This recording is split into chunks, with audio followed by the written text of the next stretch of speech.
अस्सलाम तो वालेकुम। वालेकुम अस्सलाम। तो guys welcome back to my YouTube channel. उम्मीद करते हैं कि आप खैरियत से होंगे। तो आज की वीडियो में हम डिस्कस करेंगे कि आप किस तरह एमबीबीएस के लिए अप्लाई कर सकते हैं इटालियन यूनिवर्सिटीज़ में। तो सबसे पहले मैं आपको एक छोटा-सा जो है इंट्रोडक्शन या फिर आपकी जो हर वीडियो में बताता हूँ। तो वैसे थोड़ा-सा बताता चलूँ कि एडमिशन होते किस तरह है इटली में। तो सबसे पहले मास्टर्स की बात करेंगे। अगर आपने बैचलर्स कहीं से किया है, पाकिस्तान की किसी भी यूनिवर्सिटी से आपका बैचलर्स है, तो सबसे पहले आप अपने कुछ डॉक्यूमेंट्स प्रिपेयर करते हैं। वो तो आपको पता चल ही गए होंगे कौन से डॉक्यूमेंट्स होते हैं। तो जैसे कि आपकी सीवी होती है, आपके सीवी यूरोपास, आपका पासपोर्ट, आपके letter of motivation, recommendation letters और इसी तरह के डॉक्यूमेंट्स होते हैं। आपके डॉक्यूमेंट्स प्रिपेयर्ड हैं, आपके पास आइल्स है, यूनिवर्सिटीज़ का एडमिशन ओपन है, आप एडमिशन के लिए अप्लाई करें। पहला स्टेप आपका एडमिशन हो जाता है, तो आप प्री एनरोलमेंट करें। तीसरा स्टेप आप डॉक्यूमेंट्स प्रिपेयर करें और वीज़ा के लिए अप्लाई करें। वीज़ा के लिए अप्लाई करने से पहले 1 महीने पहले या कुछ दिन पहले स्कॉलरशिप ओपन होती है, तो आप वहाँ पर स्कॉलरशिप के लिए अप्लाई कर सकते हैं। तो ये क्वेश्चन स्कॉलरशिप मिलेगी, नहीं मिलेगी, ये बहुत बात की बात है और ये बिल्कुल सेपरेट क्वेश्चन है। तो एक बार फिर मैंने इस वीडियो में आपको बता दिया। तो ये इसी तरह बैचलर्स के भी एडमिशन होते हैं और मास्टर्स के एडमिशन भी होते हैं। बैचलर्स में कुछ टेस्ट जो हैं वो आपको एक्स्ट्रा देने पड़ते हैं। अगर हम मेडिकल एमबीबीएस की बात करें तो आपको आईमेट देना पड़ता है। अगर हम प्री इंजीनियरिंग की बात करें या फिर इसी तरह कुछ तो और दूसरे टेस्ट देने पड़ते हैं। तो आज हमारे साथ हमारी गेस्ट हैं ईमान, जो हुँ, हुँ। अपना इंट्रोडक्शन खुद कराएँगी, तो देखते हैं। तो बिस्मिल्लाह। अस्सलाम वालेकुम, मैं ईमान और मैं फर्स्ट ईयर मेडिकल स्टूडेंट हूँ यहाँ पे यूनिवर्सिटी ऑफ पार्मा में। मैंने इसी साल अप्लाई किया था और इसी साल आईमेट देके आई हूँ। तो मैं अपने एक्सपीरियंस के बेस पे और बाकी चीज़ों के बेस पे जो मैंने 1 साल में आईमेट में किया है, मैं आपको कुछ गाइड कर सकती हूँ। तो जैसे मास्टर्स के लिए आपको बैचलर्स करनी पड़ती है। वैसे अगर आप यहाँ पे एमबीबीएस के लिए आते हैं, तो आपके पास इंटरमीडिएट का रिज़ल्ट होना चाहिए। ऐज की रिस्ट्रिक्शन नहीं है एमबीबीएस के लिए इटली में। अगर आपने बैचलर्स भी की हुई है, तो कई स्टूडेंट्स ऐसे भी हैं जो बैचलर्स की एक डिग्री लेकर भी एमबीबीएस करने के लिए आ जाते हैं। बट मिनिमम ऐज की है कि आपकी 17 प्लस होनी चाहिए। सेकेंडली, जो दूसरा बच्चा सवाल करते हैं कि आपने अगर इस साल इंटरमीडिएट किया है, तो आप इसी साल अप्लाई कर सकते हैं कि नहीं कर सकते? तो मैं आपको बताती चलूँ कि यहाँ पर जो प्री एनरोलमेंट है वो मार्च-अप्रैल में ओपन हुआ है। और ओह! सॉरी, मई में ओपन हो जाती है और आपको उस टाइम तक अपना इंटरमीडिएट का रिज़ल्ट शो करवाना है। और जहाँ तक हमें पाकिस्तान का पता है, वहाँ पर जो है तब तक इंटरमीडिएट का रिज़ल्ट नहीं आता। तो आपने अगर इस साल इंटरमीडिएट किया है, तो आप अगले साल ही अप्लाई कर सकते हैं एडमिट के लिए। अगर आपने इंटरमीडिएट का रिज़ल्ट शो नहीं करवाया, तो आपकी एप्लीकेशन रिजेक्ट हो जाएगी, कोई चांस नहीं बनता कि आप एक्सेप्ट। सॉरी मैं आपकी बात काट रहा हूँ। आप थोड़ा-सा स्लो-स्लो बोलें, ताकि ओके, समझ आए सुनने में हमको। Okay, okay. तो अगर मैं बात करूँ प्रोसेस की, तो सबसे पहले जैसे बैचलर्स की और मास्टर्स के लिए इन्होंने बताया कि आपको एप्लीकेशंस फिल करनी पड़ती है। तो जो एमबीबीएस है, उसके लिए आपको हर यूनिवर्सिटी में एप्लीकेशन फिल नहीं करनी पड़ती। आपको सिर्फ़ एक यूनिवर्सिटी ऑफ पविया, मेसिना और ट्यूरिंग के लिए एप्लीकेशन फिल करनी होगी, क्योंकि लास्ट ईयर ट्यूरिंग ने भी एप्लीकेशन नहीं फिल करनी थी। इस साल का वो अनाउंस करेंगे तो पता चलेगा। बट सिर्फ़ ये 3 यूनिवर्सिटीज़ हैं जिनकी अपनी वेबसाइट पे जाके आप एप्लीकेशन फिल करते हैं। बाकी जो सारी यूनिवर्सिटीज़ हैं, उनमें आप डायरेक्ट प्री एनरोलमेंट करते हैं कि एक्सेप्टेंस लेटर नहीं चाहिए। देन जो प्री एनरोलमेंट है, उसमें आप सिर्फ़ एक यूनिवर्सिटी और एक प्रोग्राम ही सेलेक्ट कर सकते हैं एज़ अ नॉन-यूरोपियन। तो उसमें आपको पहले से सोच के रखना पड़ता है कि आपने कौन-सी यूनिवर्सिटी सेलेक्ट करनी है, क्योंकि ये डू और डाई वाला सीन है। तो आप प्री एनरोलमेंट में एक यूनिवर्सिटी सेलेक्ट करते हैं और उसमें आपको वही ज़्यादा डॉक्यूमेंट चाहिए होते हैं, इंटरमीडिएट का सर्टिफिकेट, इंटरमीडिएट की मार्कशीट, मैट्रिक का सर्टिफिकेट, मैट्रिक की मार्कशीट, सीवी वगैरह अगर हो तो अच्छा, फिर रेफरेंस लेटर आपके पास होनी चाहिए और एक इंग्लिश का सर्टिफिकेट बच्चे बहुत पूछते हैं। तो इंग्लिश का सर्टिफिकेट एज़ सच जो बच्चे आईमेट देते हैं, उनसे कोई भी यूनिवर्सिटी नहीं माँगती। अगर आपने इंटरमीडिएट इंग्लिश में की हुई है, सारे सब्जेक्ट इंग्लिश में हैं, तो और ज़्यादा बच्चे इंग्लिश में ही करते हैं जो यहाँ पे पढ़ते हैं। तो आपको किसी भी चीज़ की ज़रूरत नहीं है, आप सिर्फ़ अपने जहाँ से आपने इंटरमीडिएट किया है, जैसे मैंने जो है सर सैयद कॉलेज से की। तो आप वहाँ पर जाएँगे और वहाँ पर जाके उन्हें वो एक आपको सर्टिफिकेट देते हैं जिसमें लिखा हुआ होता है कि आपकी सारी एजुकेशन इंग्लिश में थी। तो वो आपका, अगर आप एमबीबीएस के लिए अप्लाई करें तो वो आपके लिए काफ़ी है। लेकिन अगर आपकी वीज़ा के लिए डॉक्यूमेंट्स में रिक्वायरमेंट है आईएलटीएस की, तब आप आईएलटीएस कर दें, यूनिवर्सिटी की कोई रिक्वायरमेंट नहीं है। ओके, तो यहाँ तक बात हो गई। फिर जो है आता है आपका नेक्स्ट स्टेप, आईमेट रजिस्ट्रेशन। आपने प्री एनरोलमेंट कर ली एक यूनिवर्सिटी में, आपके पास प्री एनरोलमेंट की समरी आ गई। डॉक्यूमेंट्स जो मैंने आपको बताया वो सारे के सारे देने। तो अब आईमेट की रजिस्ट्रेशन जो है वो जुलाई में ओपन होती है और ऐसे जिस दिन ओपन होती है आप उसी दिन करेंगे। ऐसा नहीं है कि उस दिन बंद तो नहीं होती, बट यहाँ पर जो सेंटर्स हैं वो बहुत ज़्यादा कम है। जैसे पाकिस्तान में लिमिटेड सीट्स हैं, अगर वो लिमिटेड सीट्स वो खत्म हो जाए और आप रजिस्टर्स के अंदर नहीं कर पाए, तो आपको इटली आके आईमेट देना पड़ेगा। और ये सेंटर्स इस साल चेंज होने का भी चांस है, बिकॉज़ जो है लास्ट ईयर तक कैम्ब्रिज आईमेट ले रही थी और इस साल कैम्ब्रिज आईमेट नहीं है। तो कुछ कन्फर्म नहीं कि पाकिस्तान में कुछ सेंटर होते भी हैं कि नहीं होते, बट जो है ये सीन होता है। रजिस्ट्रेशन के लिए उसकी 140 यूरो फीस होती है और जुलाई में रजिस्ट्रेशन होती है और सितंबर में लास्ट ईयर तक सितंबर में आईमेट भी हो जाएगा। इस साल भी उसके आस-पास की कोई डेट होगी, बट अभी तक कुछ कन्फर्म नहीं है, मई तक जाके कन्फर्म होगी और देन फिर आपका वीज़ा प्रोसेस उसके बाद होता है। फिर वीज़ा प्रोसेस के लिए जो बच्चे सबसे ज़्यादा पूछते हैं कि वीज़ा के लिए हम लोग कब अप्लाई करेंगे? हम लोग आईमेट जब सितंबर में दे रहे हैं क्योंकि मास्टर्स के बच्चे प्री एनरोलमेंट सबमिट आने साथ ही अप्लाई कर देते हैं, राइट? बिल्कुल। बट हम लोगों का ये है कि जो कराची कॉन्सुलेट वाले हैं वो तो अलाउ करते हैं वैसे तो, कि आप अपनी समरी लेके जाओ और आप जो है अप्लाई कर दो। लेकिन जो है बेहतर ये होता है क्योंकि आपका यूनिवर्सिटी में एडमिशन कन्फर्म नहीं है। कोई भी यूनिवर्सिटी आपको एक्सेप्टेंस लेटर नहीं देती, जैसे कि मैंने आपको बताया कि आपने एप्लीकेशन फिल ही नहीं करी होती।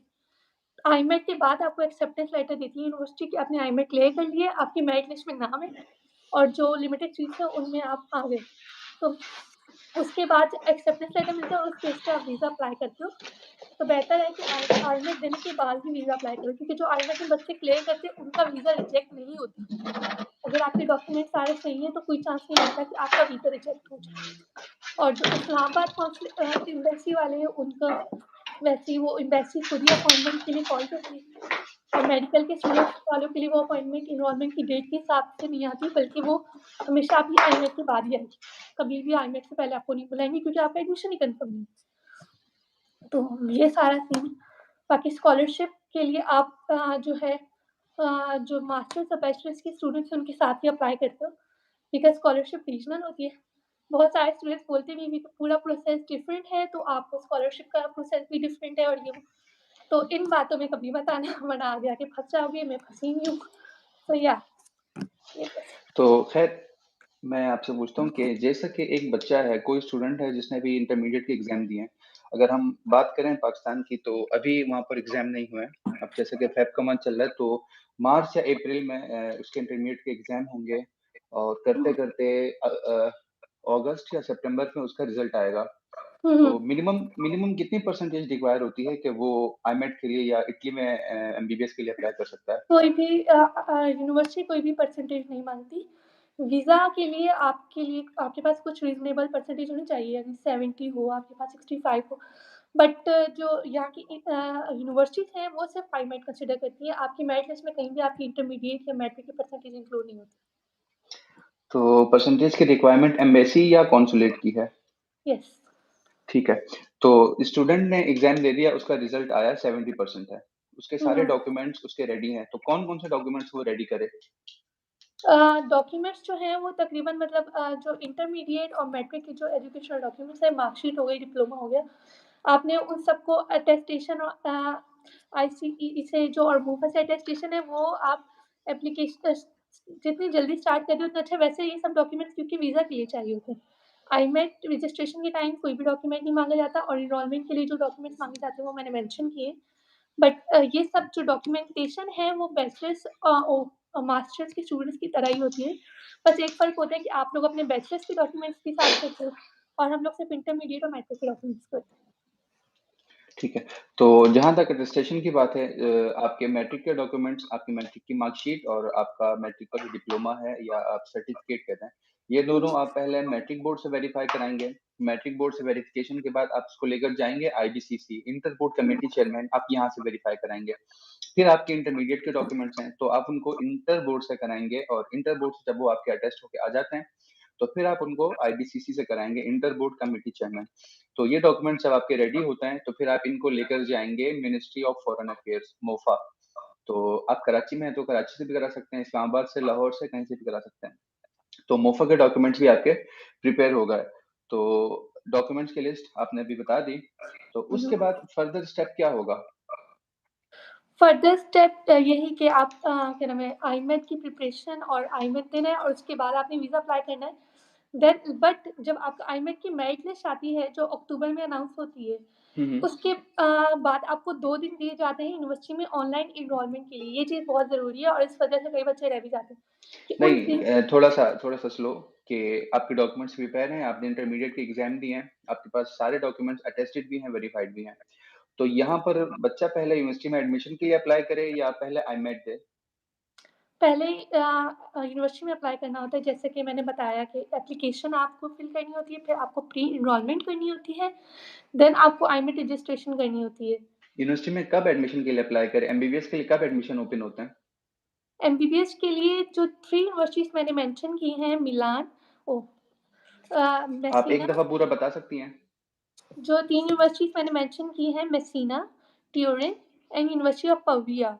इन तीनों के एडमिशन्स इन दिनों में ओपन होते हैं वेबसाइट्स पर, वहाँ जाके आपको अप्लाई करना है। उसके अलावा अगर किसी भी यूनिवर्सिटी में आपने अप्लाई करना है, तो आप डायरेक्ट प्री एनरोलमेंट करेंगे। आपको किसी भी एप्लीकेशन की ज़रूरत नहीं है, प्री एनरोलमेंट जो कि यूनिवर्सिटी पे ओपन होती है, जिसमें हर बच्चा और वो अप्लाई कर अप्रैल में स्टार्ट होती है मैक्सिमम, या ठीक। उस उसके बाद आप जो है आईमेट रजिस्ट्रेशन करते हैं जुलाई में और उसके बाद जो है आप आईमेट के लिए बैठते हैं। देन आपकी अक्टूबर तक आपकी मेरिट लिस्ट आ जाती है। मेरिट लिस्ट में अगर आपका नाम आया नहीं आया तो कोई बात नहीं, आ गया तो फिर आपको 2 दिन दिए जाते हैं। मैक्सिमम 2 दिन दिए जाते हैं कि आप उस यूनिवर्सिटी में आप अपनी एनरोलमेंट कर लो, ऑनलाइन एनरोलमेंट और साथ में जो रीजनल फीस है वो भी पे कर लो, जो फर्स्ट इंस्टॉलमेंट आपकी होती है। अगर आपने उन 2 दिन में कर ली तो ठीक है, नहीं की तो आपकी सीट चली जाएगी। आपकी सीट किसी और को दे दी जाएगी क्योंकि ये बहुत सही बात है और बहुत सारे बच्चे इस बात को नहीं जानते होते तो मसला भी हो तो ये फर्स्ट इंस्टॉलमेंट की फीस कितनी होती है? फर्स्ट इंस्टॉलमेंट की रीजनल फीस होती है, यानी कि जैसे हमारे रीजन की 156 यूरो से सिर्फ रीजनल फीस देनी होती है, यूनिवर्सिटी की कोई फीस नहीं उस टाइम माँगी अच्छा, जाती। यूनिवर्सिटी की कोई फीस नहीं है। जो मास्टर्स और बैचलर्स की जो स्कॉलरशिप होती है, जैसे कि रीजनल स्कॉलरशिप है, तो मोडेना है, पार्मा है, रेजियो एमिलिया है, बोलोनिया है, तो इस रीजन में एर्गो स्कॉलरशिप देती है। तो इसी जी। तरह एर्गो एमबीबीएस के स्टूडेंट्स को भी स्कॉलरशिप देती है। अप्लाई करने का प्रोसीजर सेम होगा? जी, बिल्कुल ऐसा ही है, आपने स्कॉलरशिप उन सारे स्टूडेंट्स के साथ ही अप्लाई करनी है। तो ठीक है और फिर नेक्स्ट प्रोसीजर? नेक्स्ट प्रोसीजर मतलब यही वीज़ा करना है जिसको मैं अभी डिस्क्राइब कर चुकी हूँ एंड देन आप जो है यहाँ पर आ जाते हो। मतलब जो हर चीज़ें अब मैं बता चुकी हूँ लेकिन जो है जो 2 मेन चीज़ें हैं मैं आपको बताना चाहती हूँ। पहला तो है कि आजकल स्टूडेंट्स ज़्यादा परेशान इस वज़ह से हैं क्योंकि कैम्ब्रिज अनाउंस कर रही है कि आईमेट इस बार वो नहीं लेगी। तो फिर क्या किया जाए? यानी कि इटालियन एम्बेसी का इंतज़ार किया जाए कि वो अनाउंस करे कि कौन लेगा या कैसे लिया जाएगा या फिर तैयारी शुरू कर दी। तो मैं यही कहूँगी कि आप तैयारी स्टार्ट कर दें बिकॉज़ इस साल कॉम्पिटिशन और ज़्यादा बढ़ जाएगा। लास्ट ईयर अगर आप कंपेयर करें रिज़ल्ट को तो लास्ट ईयर बहुत सारे बच्चों ने अप्लाई किया था और मार्क्स की जो मेरिट थी वो बहुत ज़्यादा रेशियो से बढ़ गई। इस साल और ज़्यादा बढ़ी। तो आप जो है अभी से जितनी जल्दी तैयारी स्टार्ट करें उतना अच्छा है। जो पिछला सिलेबस है उसी को पकड़ के तैयारी स्टार्ट करें। बिकॉज़ जो है सिलेबस ज़्यादा चेंज नहीं होने वाला। आप भी अंदाज़ा लगा सकते हैं कि एमबीबीएस के लिए स्टूडेंट्स को अगर वो ले रहे हैं, तो वो एक पर्टिकुलर नॉलेज है जो वो चाहते हैं कि उन स्टूडेंट्स के पास हो और वो चीज़ चेंज नहीं होने वाली। वो लोग अभी भी वही चीज़ें चाहते हैं कि इनको इस चीज़ की नॉलेज हो, इस उसकी। सिर्फ़ कैम्ब्रिज की जगह कोई और आईमेट ले रहा होगा और शायद सेंटर्स भी चेंज हों। सेंटर्स पिछले साल तक हमारे जैसे लाहौर में एक सेंटर हुआ करता था और उसकी एक लिमिटेड अमाउंट ऑफ सीट्स थी जो हर साल थोड़ी-सी ऊपर-नीचे हो जाती। बट इस साल हो सकता है सेंटर कहीं और हो या पाकिस्तान और कुछ-कुछ कंट्रीज़ ऐसी भी हैं जहाँ पे सेंटर नहीं भी होते, तो अगर आपको पाकिस्तान से जैसे सेंटर की सीट्स खत्म हो जाती हैं, तो आप किसी और सेंटर में अप्लाई करते हो जो आपके करीब-करीब हो या फिर आप इटली में आते हो क्योंकि इटली में अनलिमिटेड सीट्स होती हैं उस सेंटर तो वैसे तो आपने इंटरमीडिएट कराची से किया और आपने आईमेट कहाँ से दिया था? आईमेट की तैयारी खुद करनी पड़ती है क्योंकि कोई भी पाकिस्तान में ऐसा सेंटर नहीं है जो आपको आईमेट पढ़ाए। अगर आईमेट की आपने प्रिपरेशन करनी है या तो आपको किसी ऑनलाइन कोर्स की तरफ जाना पड़ेगा, जो कि आप पेड खरीदते हो, या तो आप सेल्फ स्टडी करो और या तो मैं अपने चैनल पे भी आईमेट पढ़ा रही हूँ।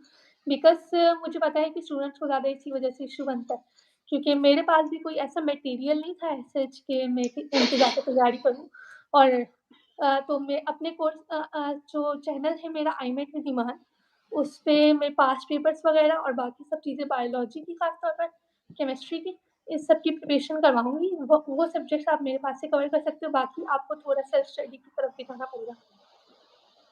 तो आईमेट की टेस्ट की फीस कितनी होती है? बुकिंग करनी पड़ती है? क्या है? इसका भी थोड़ा-सा बता दें। लास्ट ईयर तक रजिस्ट्रेशन के टाइम आपको 140 यूरो पे करने होते थे, बट इस साल क्योंकि इसका सिस्टम चेंज हो रहा है, तो क्या पता फीस कम भी हो सकती है और बढ़ भी सकती है, बट आप एवरेज रेशियो यही रखें। सही। तो थोड़ी देर पहले फ़ेसबुक पर मुझे एक स्टूडेंट का मैसेज आया था कि उन्होंने किसी कंसल्टेंट को 2 यूनिवर्सिटीज़ के फ़ीस पे की है। एक की कोई 16,000 और एक की 18,000। क्या यूनिवर्सिटी की एप्लीकेशन प्रोसेसिंग फ़ीस इतनी होती है? बिल्कुल नहीं, एप्लीकेशन की कोई फ़ीस नहीं होती एमबीबीएस में अप्लाई करने के लिए, सिर्फ़ आईमेट रजिस्ट्रेशन की फ़ीस होती है। एप्लीकेशन मैंने बताया कि सिर्फ़ 3 ही यूनिवर्सिटी में पे करनी होती है एप्लीकेशन प्रोसीजर जो आपको एक्सेप्टेंस लेटर के लिए करनी और उन तीनों यूनिवर्सिटी की अगर आप वेबसाइट चेक करें तो उसकी कोई फ़ीस नहीं है। सेकंडली प्री एनरोलमेंट की भी कोई फ़ीस नहीं होती, सिर्फ़ आपको आईमेट रजिस्ट्रेशन की फ़ीस पे करनी होती है इस पूरे प्रोसीजर में। और उसके अलावा फिर आईमेट की उसने कोई 70,000 कोई फ़ीस पे की है, तो क्या ये भी ठीक है? जैसे मैंने बताया it's 140 euros for army registration. So but मैं बोलूँगी कि कभी भी कंसल्टेंट के पास ना जाएँ एमबीबीएस के लिए क्योंकि इसका प्रोसीजर पहली बात है बहुत आसान है। सेकेंडली कंसल्टेंट आपको उल्टा कन्फ्यूज़ ही कर देगा मतलब मेरे खुद कुछ फ्रेंड्स ने कंसल्टेंट के ज़रिए अप्लाई किया था, बट उनकी एप्लीकेशंस में कुछ ना कुछ इश्यू आ गया। मैंने खुद अप्लाई किया था, खुद अप्लाई करके आई हूँ। तो मेरी एप्लीकेशन बिल्कुल सही थी क्योंकि आप जब खुद ये सब डॉक्यूमेंट्स तैयार करते हो तो आप एक सही से करते हो, कंसल्टेंट उतना नहीं करता। बेहतर है कि आप खुद ही अप्लाई करो, प्रोसीजर बहुत ईज़ी है। खैर फिर उसके बाद वीज़ा प्रोसेस में वीज़ा में जो बैंक स्टेटमेंट चाहिए होती है मास्टर्स के लिए, बैचलर्स के लिए, तो इसके लिए भी उतनी ही बैंक स्टेटमेंट और सारी चीज़ें? जी, क्योंकि वीज़ा वीज़ा प्रोसेस बिल्कुल चेकलिस्ट मास्टर्स का और एमबीबीएस का सेम है? ऐसा ही है। तो मैं पहले अपनी वीडियोज़ में ये बता चुका हूँ, तो आप थोड़ा-सा इसको ब्रीफली या फिर शॉर्ट अगर बताना चाहें तो? वीज़ा के जो डॉक्यूमेंट्स हैं यानी कि जैसे मैंने बताया कि मास्टर्स, बैचलर्स और एमबीबीएस सबके सेम होते हैं। बट जो है फ़र्क यही आता है कि मतलब बैचलर्स और मास्टर्स के डॉक्यूमेंट्स में आप ज़्यादातर जैसे स्टूडेंट्स के डॉक्यूमेंट्स थोड़ी-सी भी ऊपर-नीचे हो तो रिजेक्शन आ जाती है। म एमबीबीएस में अगर आपका एक बार एडमिशन हुआ है, तो आपके बहुत कम चांसेस होते हैं कि आपका वीज़ा रिजेक्ट हो क्योंकि आप एक आईमेट टेस्ट से गुज़र के आए हो और आईमेट भी बहुत कोई आसान टेस्ट नहीं है। बहुत लिमिटेड स्टूडेंट्स चूज़ किए जाते हैं उसके बाद। तो अगर आप उस टेस्ट से गुज़र के आए हो तो आपके चांस नहीं बनता वीज़ा रिजेक्ट होने का। आपकी बैक स्टेटमेंट जो कि चेकलिस्ट में बताई जाती है, जो मास्टर्स की होती है, जो बैचलर्स की होती है, वही हमारी भी होती है। इनफैक्ट अगर कुछ डॉक्यूमेंट ऊपर-नीचे हो तो आपको वीज़ा एम्बेसी बुला के बोलती है कि आप ये डॉक्यूमेंट्स कंप्लीट कर दो। तो इतना इश्यू नहीं होता, वीज़ा का प्रोसेस से एमबीबीएस के स्टूडेंट्स आराम से निकल जाते हैं। पर इसका तो मतलब ये भी नहीं है कि आप डॉक्यूमेंट्स पूरे ही ना करो, आपके डॉक्यूमेंट्स कंप्लीट होने चाहिए। तो उम्मीद करते हैं कि काफ़ी सारी इन्फॉर्मेशन मिल गई होगी। तो अगर कोई चीज़ आपने पूछनी है या कोई बात रह गई है, तो मैं इनका इंस्टाग्राम अटैच कर देता हूँ। तो कुछ कमेंट्स हैं, हुँ, तो आपको दिख रहे हैं कमेंट्स? हुँ। आईमेट का स्कोर एक स्टूडेंट पूछ रहा है तो आईमेट का स्कोर मेरिट बनती है, जैसे पाकिस्तान में मेरिट बनती है हमारी यूनिवर्सिटीज़ की सीट के हिसाब से, वैसे यहाँ पर भी मेरिट बनती है। जैसे पार्मा में 40 सीट्स हैं, मिलान में 30 के अक्रॉस सीट्स हैं, सीट्स के नंबर्स भी कई बार ऊपर-नीचे होते हैं। तो उस हिसाब से मेरिट बनती है बट हमारी जो मेरिट है वो सिर्फ़ आईमेट की टेस्ट के बेस पे देखी जाती है, उसमें इंटरमीडिएट और मैट्रिक जो है इंक्लूड नहीं होता जैसे पाकिस्तान में होता है। तो स्कोर जो है आपको हर साल इसी वजह से मेरिट ऊपर-नीचे होती है क्योंकि वो स्टूडेंट्स पे भी डिपेंड करता है, राइट? सो या सो एक क्वेश्चन है कि एमबीबीएस के स्टूडेंट्स ने वीज़ा प्रोसेस कब करना होता है? आफ्टर और बिफोर आईमेट और कितना टाइम लगता है? आफ्टर आईमेट करना होता है कि बिकॉज़ कराची कॉन्सुलेट वैसे तो अलाउ करता है कि आप अपनी समरी लेके जाओ और आप अप्लाई कर दो। बट उसमें जो है मसले भी आ सकते हैं। मतलब अगर आप बोलो कि आपके पास यूनिवर्सिटी का एक्सेप्टेंस लेटर ही नहीं है, आपका एडमिशन अभी कन्फर्म ही नहीं है, तो आप किस बेस पे वीज़ा अप्लाई करोगे, राइट? तो एम्बेसी उसमें से भी कीड़े निकाल सकती है।